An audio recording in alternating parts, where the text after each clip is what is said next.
তো ঘুরতে যাওয়া হয় না, তাই চটপট বেশি দেরি না করে ভাবলাম মামা বাড়ি যাওয়া যাক। একটা ছোট ট্রিপও হয়ে যাবে আর সবার সাথে দেখাও হয়ে যাবে। নমস্কার সকলকে, আমি সঙ্গীতা আবার চলে এসেছি একটা নতুন ব্লগ নিয়ে। আশা করি সবাই আপনারা ভালো আছেন। আজ আমরা যাচ্ছি দুর্গাপুরে, যেখানে আমার মামা বাড়ি। এই আজ প্রায় 1 বছর পর মামা বাড়ি যাচ্ছি। অনেকটা দূর পড়ে যায় তো, তাই জন্য এত ঘন ঘন যাওয়া হয় না। আগে ছোটবেলায় অনেক যেতাম, প্রায় বছরে 3-4 বার তো যাওয়াই হতোই। কিন্তু যত বড় হয়েছে তত যাওয়াটাও মামাবাড়ি আসতে প্রায় 3 ঘন্টা সময় লেগে যায়, 2.5 ঘন্টা ট্রেনে, আর বাদ বাকি সময়টা অটো টোটোতেই কেটে যায়। এই যে বাড়িটা দেখছো, এই বাড়িটা হচ্ছে আমার দিদুন বাড়ি, নাম হলো রত্নপুরী। কি সুন্দর না! আমার নিজের বাড়ি, শ্বশুর বাড়ি, মানির বাড়ি থেকেও আমার দিদুন বাড়ি সব থেকে বেশি ভালো লাগে। এত সুন্দর, এত খোলামেলা, ঠিক যেন রাজপ্রাসাদের মতন লাগে দেখতে। এটা বাড়ির সামনের পোর্শনটা, যেখানে ফ্রন্ট গেটটা আছে, পেছনে আবার অনেক বড় একটা বাগানও আছে। তোমাদের সাথে পরে সেটা শেয়ার করব। চলো এবার তোমাদেরকে নিয়ে যাই রাধাকৃষ্ণর মন্দিরে, যেটা এই বাড়ির ঠাকুর ঘর। রাধাকৃষ্ণকে দেখলে মনটা শান্তিই হয়ে যায়। কি সুন্দর তার রূপ!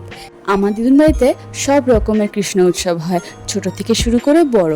আর দোল উৎসব তো অনেক বড় করে পালন করা হয়, যেখানে পাড়া প্রতিবেশীদেরকে ডেকে ভোগ খাওয়ানো হয়। অনেক হয়েছে এবার মন্দির দর্শন, চলো এবার বাগান ঘোরা যাক। এই দেখো, এখান দিয়ে বাগান শুরু। এটা হচ্ছে তুলসীতলা আমাদের। কি সুন্দর না, পুরো বেধি করা তুলসীতলা। এবার অনেক বাগানে লেবু হয়েছিল, আর কি বড় বড় লেবু! এত বড় বড় লেবু আমি অন্তত দেখিনি কখনো। তোমরা দেখেছো কি না আমাকে কমেন্টে অবশ্যই জানিও। কি সুন্দর দেখো, লেবুগুলো গাছ থেকে পাড়তেও কি মজা লাগছিল। মামনি আবার অন্যকে দিয়েও গাছ দিয়ে লেবু পাড়া করাচ্ছিল। 1 ঝুড়ির মতন লেবু পেরেছি, আবার অনেক লেবু আমরা বাড়িতেও নিয়ে এসেছি। কয়েকটা মানি নিয়ে গেছে আর কয়েকটা আমরা নিয়ে এসেছি। এই দেখো কাঁঠাল গাছ, কত বড় বড় না কাঁঠালগুলো হয়েছে। কাঁঠাল আলাদা বাড়িতে আমার দিদিভাই খালি খেতে পছন্দ করে।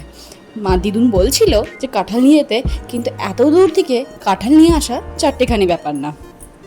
আকিতে এই দিদুন বাড়ি থেকে আসার সময় এত লাগেজ হয়ে যায় যে আরও 2-3টে ব্যাগ এক্সট্রা করতে হয়, তাই এবার আর আনেনি। চলো আজকের জন্য এই অবধি। তোমাদের ভিডিওটা কেমন লাগলো কমেন্টে অবশ্যই জানিও। ভালো লাগলে একটা লাইক করে দিও আর সাবস্ক্রাইব করে দিও। টাটা।